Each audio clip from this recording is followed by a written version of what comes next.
Merci, Monsieur le Président, Monsieur le Ministre, mes chers collègues.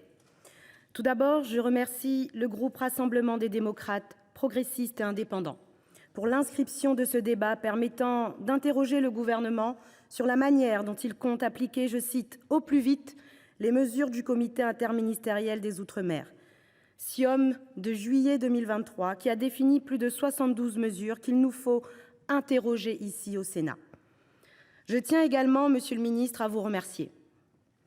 Si nous sommes en désaccord sur nombre de décisions politiques, et ce n'est pas une surprise au regard de nos sensibilités, je tenais à saluer votre réponse favorable à la participation des associations de consommateurs dans le cadre de la réforme de l'octroi de mer, nécessaire pour la pleine compréhension et acceptation d'un outil dévoyé de ses missions premières. Outil devenu d'une part complexe pour les entreprises et d'autre part incompréhensible pour toutes et tous. Cette transparence est, vous le savez, nécessaire à la réussite de ces travaux. La première réunion du comité de pilotage relatif à la prise en charge des cancers dans nos territoires, conjointe avec votre collègue Firmin Le Bodo, et sans préjuger du résultat des travaux à venir, également à saluer et mérite d'être dupliquée au plus grand nombre des mesures définies cet été.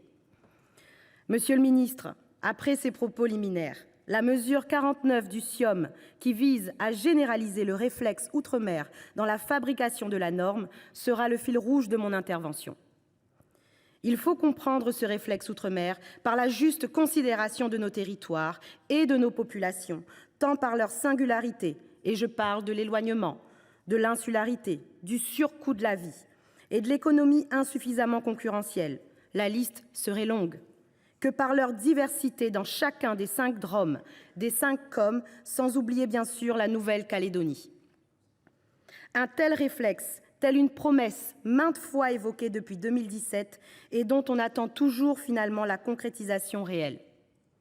La plupart des ordonnances n'ont généralement pour objectif que, d'une part, l'évitement démocratique du Parlement au profit de l'exécutif et, d'autre part, de limiter les effets dévastateurs et non anticipés de textes souvent préparés sous un prisme hexagonal et enfermés dans une doctrine où la réalité de nos habitants et de nos territoires échappe totalement. Ce qui pourrait sembler être une caricature n'est malheureusement pas vécu comme tel par nombre de parlementaires ultramarins, comme d'ailleurs nombre de corps intermédiaires. Je citerai 2 exemples symptomatiques sous le quinquennat précédent. La réforme des aides économiques à l'occasion du projet de loi de finances pour 2019. Autant dire que beaucoup, élus comme employeurs de TPE-PME, craignent que la réforme de la défiscalisation ne soit une pâle copie de la réforme économique de 2019. Le second exemple, 3 réunions mal nommées concertations, des ordonnances prises dans le cadre de lois dites pour la liberté de choisir son avenir professionnel, où les dizaines d'amendements proposés par les parlementaires n'ont eu que peu de poids face à un rapport de l'IGAS. Cet oubli du réflexe outre-mer se poursuit, hélas, pendant ce nouveau quinquennat. Un seul exemple parmi tant d'autres, le diagnostic de performance énergétique.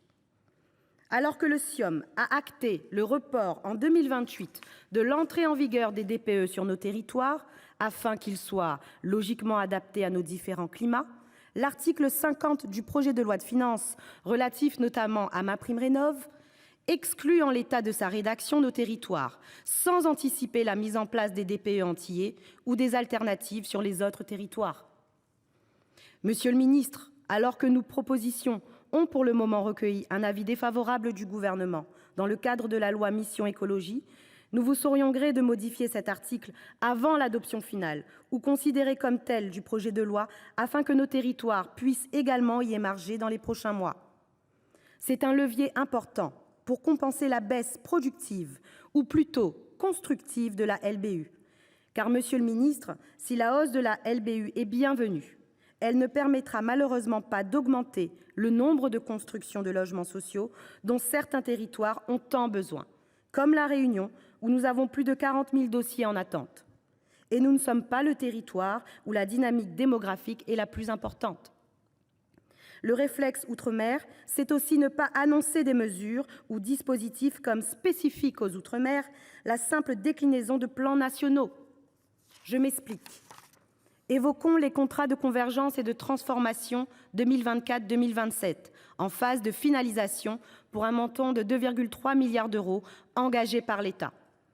Un bilan sera rapidement nécessaire. Les précédents CCT, dont l'effort de l'État était initialement prévu à hauteur de 2,1 milliards entre 2019 et 2022, des contrats de convergence et de transformation qui ressemblaient beaucoup au contrat plan État-région qui les a précédés et intégrant surtout en grande partie, en tout cas pour La Réunion, de nombreux investissements dans la formation, notamment les plans investissement compétences. Plus d'un tiers des investissements contractualisés dans le CCT réunionnais étaient la déclinaison locale d'un plan national 2018-2022, déjà acté. Un contenu de contrat de convergence et de transformation loin de l'esprit initial prévu par la loi Égalité réelle en outre-mer. Je l'expliquerai ainsi également. Le réflexe outre-mer, ce n'est pas inclure dans le SIOM des dispositifs, des plans nationaux qui ont vocation par nature à s'adapter à chacun de nos territoires. Il en va de la réussite même de ces plans. Je prends l'exemple de la mesure 31.5, précisant que le soutien aux parents via le plan des 1000 premiers jours de l'enfant sera adapté au contexte et enjeux des territoires ultramarins. Encore heureux. Faut-il craindre pour les autres politiques publiques? Ne sont-elles pas adaptées dès lors qu'elles ne figurent pas dans les mesures du SIOM? Soyons sérieux. Cela mériterait urgemment que l'on évacue ces CCT et c'est une demande que je ferai d'ailleurs à la présidente de la délégation sénatoriale Outre-mer. Monsieur le ministre, je souhaite revenir sur le sujet du régime spécifique d'approvisionnement et de l'abondement de 8 millions de ce dispositif qui tarde à venir. Ce dispositif mis en place au titre de l'article 349 du traité sur le fonctionnement de l'Union européenne qui reconnaît la situation structurelle, économique et sociale des régions ultrapériphériques. Ce dispositif créé pour compenser les surcoûts n'a pas vocation, et dans quel cas que ce soit, à être abondé par les collectivités locales. Ce choix est un non-sens qui tendrait une fois de plus à réduire la solidarité nationale. Nos territoires devront-ils également financer les prochaines réévaluations de leurs coefficients géographiques? Nos éleveurs et agriculteurs ne peuvent plus attendre. Le gouvernement ne peut plus mettre les collectivités territoriales devant des responsabilités qui ne sont pas les leurs. Débloquer ces 8 millions, c'est dans l'intérêt de l'avenir de nos exploitants qui n'auront pas d'autre choix que de répercuter les surcoûts aux consommateurs si cette déjà vieille annonce de 8 millions n'est pas tenue. C'est une question d'emploi, de compétitivité face aux produits issus d'une importation très carbonée et bien sûr de pouvoir d'achat pour nos familles. Ces 4 millions déjà actés par l'État doivent être complétés par 4 millions supplémentaires. L'économie a déjà été réalisée en ne les abondant pas les années précédentes. Et cela conformément à la priorité énoncée par le Président de la République lors de sa visite à La Réunion en octobre 2019. Sans ce soutien, la mesure 14 du SIOM pour l'accompagnement des plans de souveraineté alimentaire des territoires ne pourra être considérée comme achevée, contrairement à ce qu'indique le document transmis. Vous comprenez, monsieur le ministre, pourquoi je vous interpellais et vous demandais de marteler inlassablement le réflexe outre-mer auprès de vos collègues. Car nous craignons qu'une simple circulaire soit insuffisante face à une histoire collective hexagonale qui nous ignore encore beaucoup, y compris dans les ministères. Ce réflexe outre-mer demande de l'exigence, à l'image de nos populations et de nos territoires qui n'aspirent qu'à leur épanouissement.